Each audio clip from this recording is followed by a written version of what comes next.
I spoke to Hamas, and if they don't disarm, we will disarm them. And it'll happen quickly and perhaps violently. This peace process, the rebuilding, which really amounts to the rebuilding process, is going to have some major stumbling blocks. If you don't have the security, you can't rebuild. That's basically the bottom line here. With that, let's bring in Fox News senior strategic analyst, retired General Jack Keane. General, thanks for being here. You know, the president went to Truth Social. He said the job is not done. All 20 hostages are back and feeling as good as can be expected. A big burden has been lifted, but the job is not done. The dead have not been returned as promised. Phase 2 begins right now. President DJT, they know this is a heavy lift. The second part. Yeah, I mean, it really is challenging. Certainly getting Hamas to release all the hostages as to a partial release, that was a major deal in itself. But the second phase is considerably more challenging for a couple of reasons. The primary one is Hamas, to make the deal, said that yes, they would disarm, yes, they would give up governance. But also at the press conference in the White House, when the deal was announced, the president made a statement that if Hamas reneged on disarming, then he would permit the IDF, ordered by Prime Minister Netanyahu, to go back in and finish it. I think the International Stabilization Force would try to do that first. But for our audience to understand, peace enforcement forces only work when both sides are cooperating. There's been a UN peace enforcement force in Lebanon for 2 decades, and Hezbollah has moved south every single year to do something against Israel, and they've never stopped them. So likely the card that would have to be played would be the IDF and Netanyahu going back in there to do that, and that's what really the president's talking about here. All right, let's turn to another topic. AP, Russian aerial attack hits Ukrainian hospital. This is just days before President Zelensky arrives here in the White House, launching, the Russians did, a powerful glide bombs and drones against Ukraine's second largest city in overnight attacks, hitting a hospital, wounding 7 people. We've seen these attacks and in the increase. President Trump talked about possibly using Tomahawk missiles on Monday. Take a listen. They need Patriots very badly. They'd like to have Tomahawks. That's a step up. They'd like to have Tomahawks. We talked about that. I might have to speak to Russia, to be honest with you, about Tomahawks. Do they want to have Tomahawks going in their direction? I don't think so. I might say, look, if this war's not going to get settled, I'm going to send them Tomahawks. I may send that. Sending Tomahawks to the Ukrainians, which they're requesting to strike deeper into Russia. Well, let's just talk about that for a second. Putin is saying that's an escalation. That's another false statement. This guy has made one false statement after another. In 22, Putin began to fire hypersonic ballistic missiles against Ukraine, largely civilian targets. He's been firing air-launched and sea-launched cruise missiles against civilian targets and energy infrastructure for the last 2+ years, in addition to those 500 to 600 drones a night that you're seeing there. He's the guy that escalated. All of his targets are largely civilian targets. If the Ukrainians get the Tomahawk missiles, what are they going to use them for? Their number one target will be the Abaluga manufacturing center for Shahed missiles, built by Ukraine. 20,000 North Koreans are there at that manufacturing center, Brett. It's out of the range of everything they have right now. That'll be target one, but they'll all be military targets. Ukraine is not going to target civilian targets. And what Putin is trying to do with President Trump is the same thing he successfully did with Biden. Threaten escalation if you do X, and there'll be something to come against you as a result of it. And he won that bluff with Biden time and time again.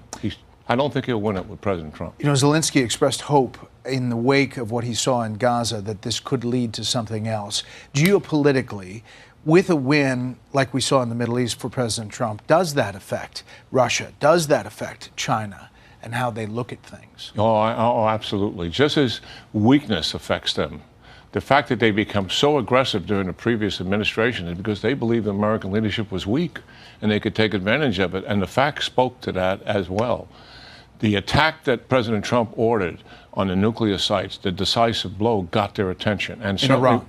Yeah, in Iran. And what is happening right here now with the somewhat defeat of Iran and the proxies and moving forward to peace and stability in the region, all engineered by who? American leadership on a world stage setting the whole standard for what's to be accomplished. This is what they're trying to depose. They want to have that influence, and here we have a president doing it. You betcha they're paying attention.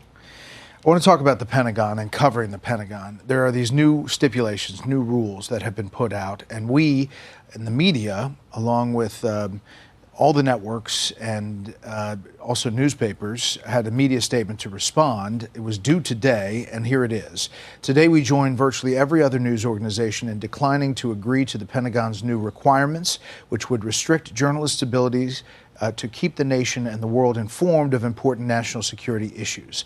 The policy is without precedent and threatens core journalistic protections. We will continue to cover the U.S. military, as each of our organizations has done for many decades, upholding the principles of a free and independent press. That's ABC News, CBS News, CNN, Fox News Media, and NBC News signing that. Here is the Secretary of War at the cabinet meeting in his interpretation of what all this means. You have to wear a badge that identifies that you're press, or you can't just roam anywhere you want. It used to be, Mr. President, the press could go anywhere, pretty much anywhere in the Pentagon, the most classified area in the world. Or also that if they sign on to the credentialing, they're not going to try to get soldiers to break the law by giving them classified information. So it's common sense stuff. Kind of simplified it there than what's on the paper. I covered the Pentagon for 6.5 years. I covered the White House for 4 years. I covered the Pentagon when you were there. Yeah, right. And we knew not to, you don't walk into the tank, and the classified areas are off limits. We obviously were always trying to get the story from different elements, and there was a freedom, but everybody had badges with them. At the White House, I never walked into the Oval Office or the Situation Room. These are stipulations that essentially are changing the dynamic about how to get information and how they disseminate information. Yeah, I mean, it doesn't seem like the whole story is being told to our viewers here. What they're really doing, they want to spoon feed information to the journalists, and that will be their story. That's not journalism. Journalism is going out and finding the story and getting all the facts to support it. And no one's going to walk in and bang on the door of a four-star general or senior civilian policy leader in the Pentagon. I never had that, but I did have journalists chasing a story of something that was going on in the Army, and those things were legitimate.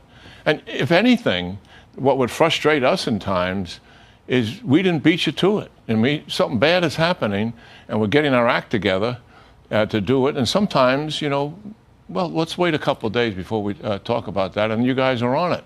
And that's journalism. And we know the stipulations about classified information, and if there are leaks or there are situations, there are investigations many times that lead to that. But in the day-to-day, for military families, for military, us being in the Pentagon is usually an asset. Yeah, I have never, ever seen it. I mean, when I was a four-star general, I insisted that all our new brigadier generals get a class a few days on what the role of the media is in an American democracy. These are all for new generals. And then I wanted them to practice and get interviews and how to deal with the realities of this, because they have all these incredible warfighting skill sets, but dealing with the media isn't one of them. And so the education of them was very important to me, so they would welcome and don't see the media as something to be intimidated by. See the media as your conduit to the American people. And that's how I always saw it and believed in supporting it. There were times when stories were done that make me flinch a little bit. Yeah, but that's usually because we had done something that wasn't as good as we should have done it. Well, we're all standing in solidarity, almost all of us, and we hope that changes. We'll see where this policy goes. General, as always, thank you. Yeah, great talking to you, Brett.